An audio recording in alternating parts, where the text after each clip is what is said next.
Hello friend, welcome back my channel. Friend, previous year question paper part second Hindi जो various post code के exam DTPSB ने release कर दिए हैं, उसी के रिस्पेक्ट में हमने ये सीरीज़ चला रखी है। तो जो भी बच्चा प्रिपरेशन कर रहा है DTPSB का, तो वो इन वीडियो को देख के अपनी प्रिपरेशन को बेटर कर सकता है। ठीक है फ्रेंड, अगर आप लोगों को नहीं पता चला है कि DTPSB ने वेरियस पोस्ट कोड के एग्ज़ाम डेट रिलीज़ कर दी है, तो मैं डिस्क्रिप्शन में उसका लिंक दे दूंगा अपनी वीडियो का, आप जाके वहाँ से वो वीडियो देख सकते हैं ताकि आपको पता चल सके कि आपका कौन सी पोस्ट कोड का किस दिन एग्ज़ाम होने वाला है। ठीक है फ्रेंड, तो आज हम बात करने वाले हिंदी पार्ट सेकंड। इससे पहले मैंने 20 क्वेश्चन की वीडियो बना दी थी, अभी सेकंड पार्ट बना रहा हूँ जिसमें 20 क्वेश्चन हम देखने वाले हैं।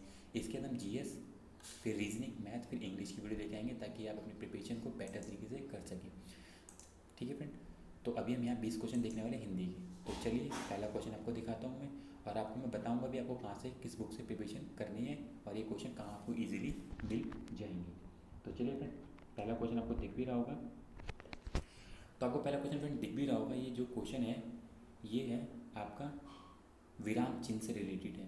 ठीक है फ्रेंड, अगर आप चैप्टर नंबर 13 में जाएंगे ना, तो आपको वहाँ पे विराम चिन्ह मिल जाएंगे, जिसके अंदर आपको तकरीबन 14 से 15 विराम चिन्ह दे रखे हैं। आप इजीली वहाँ से जाके पढ़ सकते हैं और उनको 2 से 4 बारी पढ़ना ताकि आपको वो इजीली याद हो जाए। और कोई भी कॉम्प्रिहेंसिव आप सेट लगाते हो तो उसके अंदर जो भी विराम चिन्ह आए आप उनको अंडरस्टैंड करना है कि ये विराम चिन्ह ये वाला, ये विराम चिन्ह ये वाला। जैसे मैं एग्जाम्पल के तौर पर आपको बोलूँ तो आपको यहाँ पे दिख रहा होगा, जैसे कि आपको दिख रहा है ये जो विराम चिन्ह लगा हुआ है इसे हम बोलते हैं विस्मय बोधक चिन्ह।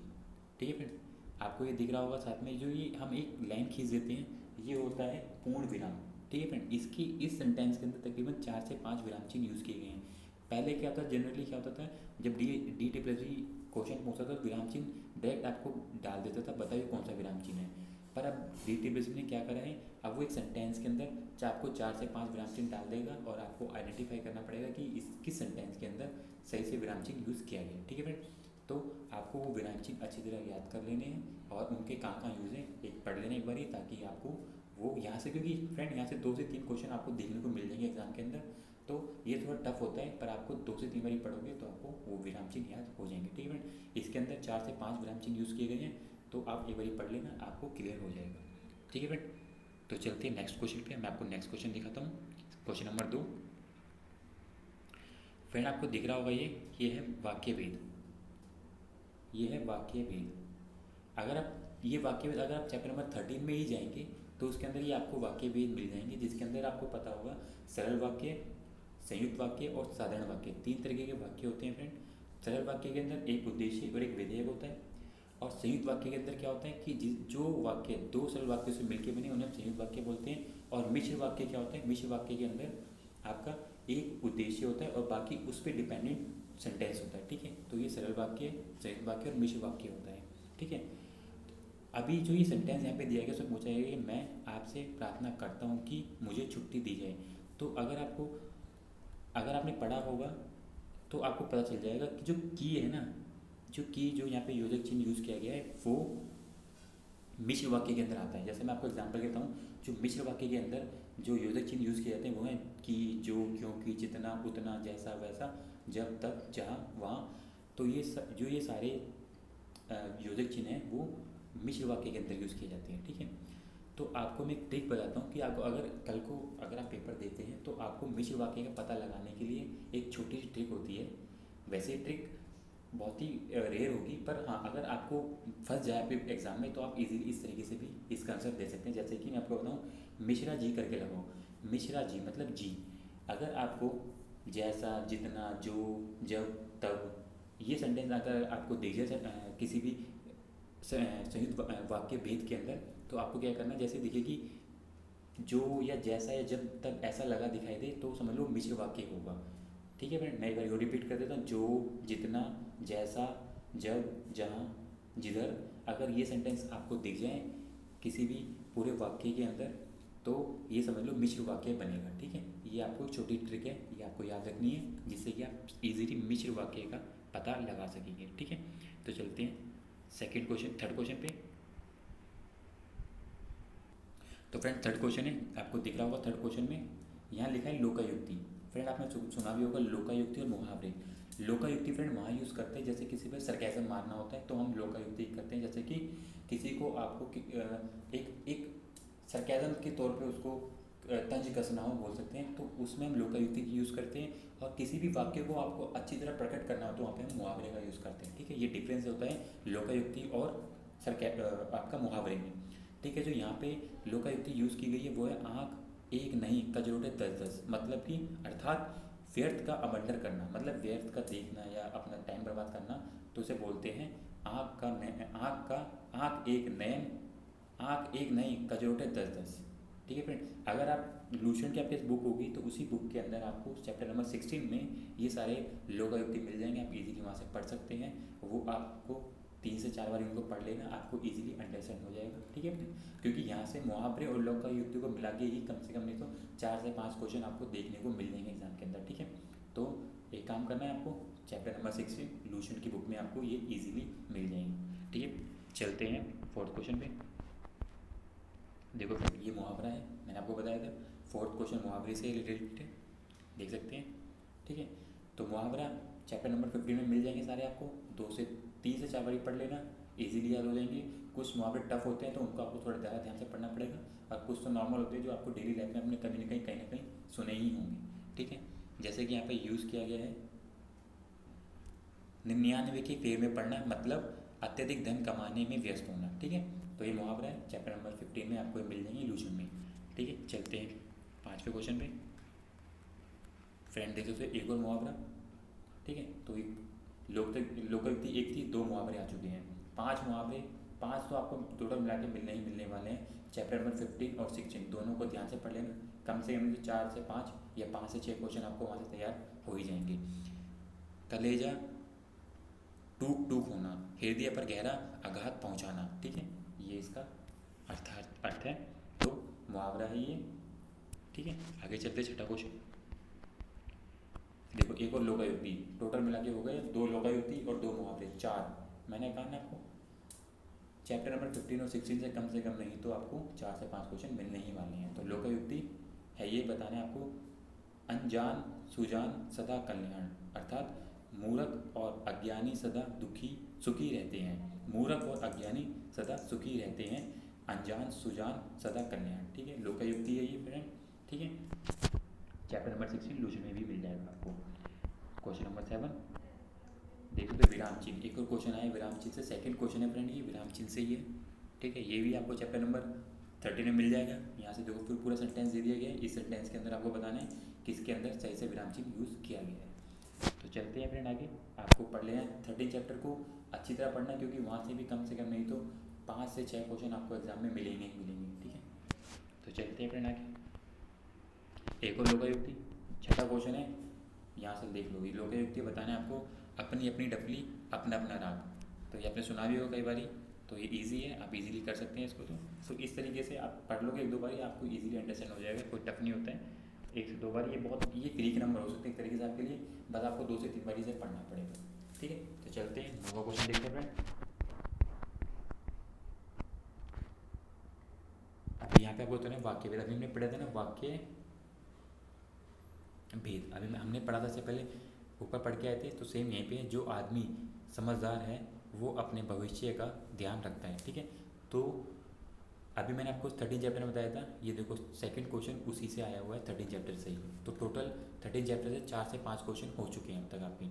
तो इसके अंदर आपको बताना है कौन सा वाक्य होगा। मैंने कहा था ना, जहाँ पे आपको जी जो जैसे जा जैसे सब दिख जाएँ और वो समझ लो मिश्र वाक्य वहाँ पे होने वाला है। ठीक है, अगर ये जी जो है बीच में आ जाता तो भी ये मिश्र वाक्य होता। तो आपको ध्यान रखना है कि जैसा जो जहाँ जिधर जैसे शब्द आ जाए तो वो मिश्र वाक्य के होते हैं। ठीक है फ्रेंड, याद रखना है। 30 चैप्टर नंबर 30 लूशन की बुक में ये भी आपको मिल जाएगा, वहाँ से आपको पढ़ लेना। तकरीबन 4 से 5 क्वेश्चन आपको वहाँ से तैयार हो जाएंगे आपके। चलते हैं आगे, 10वां क्वेश्चन है फ्रेंड, ये टेंस है, आपको बताना है काल, ये कौन सा काल होने वाला है। चैप्टर नंबर 18 लूशन के अंदर आपको ये मिल जाएगा, वहाँ से आके ईजिली पढ़ सकते हो इसको और अपनी तैयारी कर सकते हैं।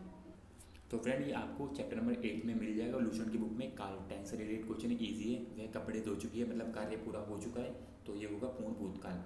अगर आप जाओगे आपको ईजिली वहाँ से पढ़ लेना। चैप्टर नंबर 8 बहुत ही इंपॉर्टेंट है, वहाँ से कम 10 से 12 क्वेश्चन आपको अपने एग्जाम में देखने को मिलेंगे। ठीक है, इस क्वेश्चन की जो वीडियो बनाई थी पार्ट 1, उसके अंदर भी 8 चैप्टर से बहुत क्वेश्चन थे, यहाँ पे भी 8 चैप्टर से क्वेश्चन हैं। ठीक है, 8 चैप्टर भी इंपॉर्टेंट है, 13 भी इंपॉर्टेंट है। तो चलते हैं आगे। फ्रेंड आप देख सकते हो ये अगला क्वेश्चन है। इसके अंदर आपको बताना है, एक ये विकल्प है, बताना है कि ये भी चैप्टर नंबर 18 से ही है। आपको बताना है कि भेद का सबसे अच्छा विकल्प कौन सा है। ठीक है, दिए गए वाक्य के लिए वृत्ति के भेद का सबसे अच्छा विकल्प कौन सा है। तो बताना सभी दीपक जल चुके, मतलब कि निश्चय सब दीपक जल चुके, कार्य पूरा हो चुका है। अगर आप जाओगे चैप्टर नंबर 8 में आपको मिल जाएगा निश्चय अनिश्चय, वहाँ पे आपको सब चीज़ें वहाँ पे अवेलेबल हैं। चैप्टर नंबर 8 पढ़ लेना। ठीक, चलते हैं 12 क्वेश्चन पे। आपको यह बताना ईजी है, शुद्ध वाक्य बताना है। ठीक है, यहाँ से 1 से 2 क्वेश्चन आते हैं, शुद्ध वाक्य है ये, जो सबसे ज़्यादा शुद्ध हो उस पर आपको टिक लगाना है। शुद्ध वाक्य से एक क्वेश्चन आया हुआ है। ठीक है, आगे चलते हैं।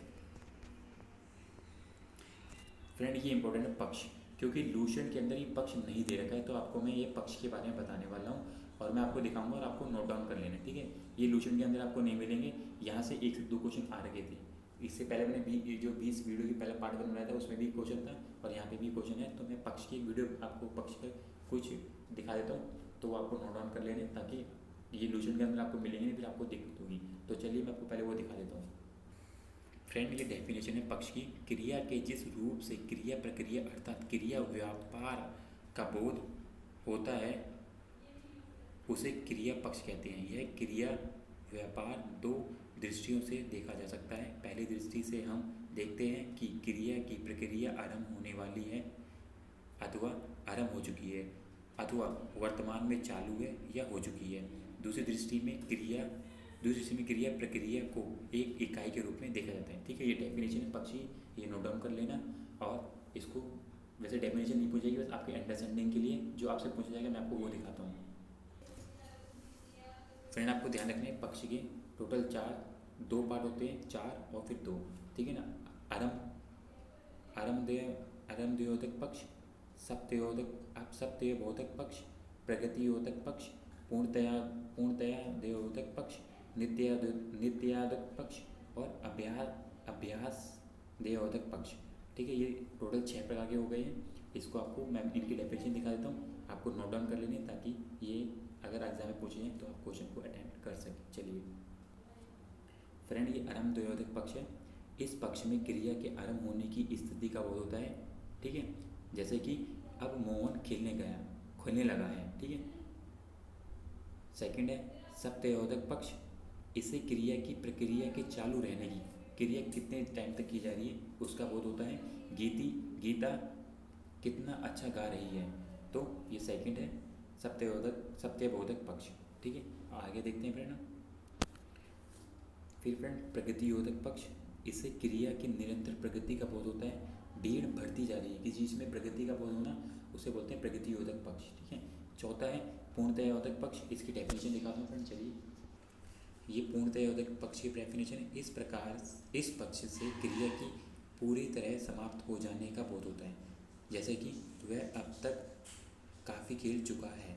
ठीक है, जिसमें पूर्णतया क्रिया के समाप्त होने का आपका बोध हो जाए वो पूर्णतया बोधक पक्ष है। इन सबको नोट डाउन कर लेना, 2 से 3 मिनट पढ़ लेना, आपको इजीली कवर हो जाएगा। फ्रेंड नित्याद्योदक पक्ष, इस पक्ष से क्रिया के नित्य अर्थात सदा बने रहने का बोध होता है।